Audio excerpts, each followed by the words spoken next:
নিজেদের মধ্যে ভুল বোঝাবুঝির জেরে দীর্ঘ 1 বছর আলাদা থাকার পর রাস্তায় স্ত্রীকে দেখতে পেয়ে নিজের কাছে নিয়ে যাওয়ার জন্য আমার বউ বলে টানাটানি করেন লিটন আকুন নামের এই যুবক।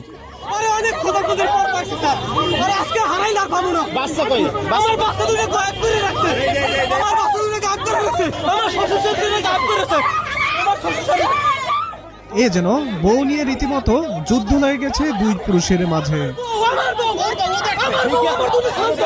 এবং তা দেখতে ভিড় জমে যায় ওইখানের সাধারণ জনগণ। গেল বৃহস্পতিবার দুপুরে এমন চাঞ্চল্যকর ঘটনা ঘটে পটুয়াখালী জেলা আইনজীবী সমিতি প্রাঙ্গণে। একটি ছেলে একটি মেয়ের হাত ধরে টানাটানি করছে।